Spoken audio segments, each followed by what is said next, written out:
अपने 12 साल के गुजरात के शासन के दौरान नरेंद्र मोदी की मित्रता कुछ बड़े उद्योगपतियों के साथ थी, जबकि आडवाणी के साथ ये सुविधा नहीं थी। धन की व्यवस्था करने में नरेंद्र मोदी सफल रहे। अब उसके बाद घटनाक्रम धीरे धीरे बदलने लग गया।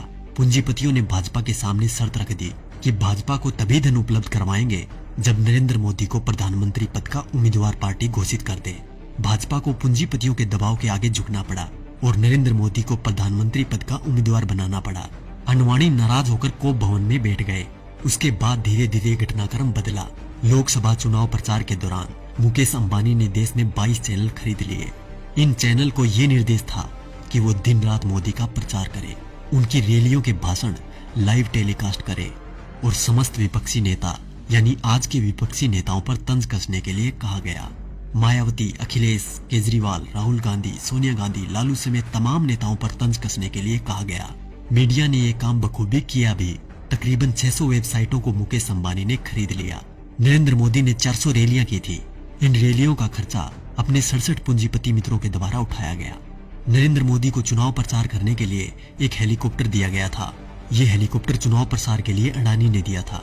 जैसे ही परिस्थितियां थोड़ी बदली, देश के प्रधानमंत्री मोदी जी बन गए। अरे मित्रों, मैं तो पीएम बन गया। पीएम बन के कैसा तन गया।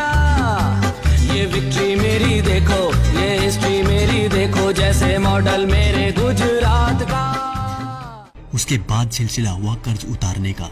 तो सुनिए क्या क्या हुआ। अडानी को ऑस्ट्रेलिया के क्वींसलैंड शहर में खनन के लिए 600 करोड़ का कर्ज नरेंद्र मोदी ने दिलवाया।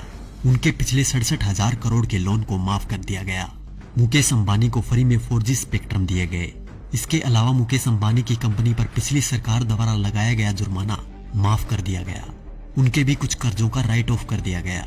दैनिक जागरण अखबार ने लोकसभा प्रचार के दौरान नरेंद्र मोदी का बखूबी साथ दिया था, इसलिए इस अखबार के मालिक को मोदी जी ने राज्यसभा में सांसद बना दिया। दैनिक भास्कर अखबार, जिसके मालिक वेदांता कंपनी है, उसको मोदी जी ने छत्तीसगढ़ में कोयले की खदान दिलवा दी।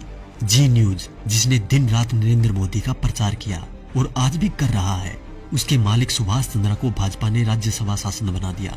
और अब बात करें किसान और गरीब लोगों की, तो शायद उनके बारे में मुझे बोलने की जरूरत ही नहीं, क्योंकि सभी नेता कोई भी पार्टी का हो एक ही बात बोलता है, कर्ज माफ, लोगों को नौकरी और लड़कियों को सम्मान।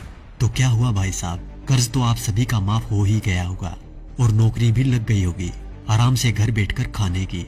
वैसे देखा जाए तो हम जवानों को इस फोन से फुर्सत मिले तब ना। 4G की लहर ऐसी आई है, हमारी आवाज तभी निकलती है जब टिकटॉक और PUBG बैन हो जाए।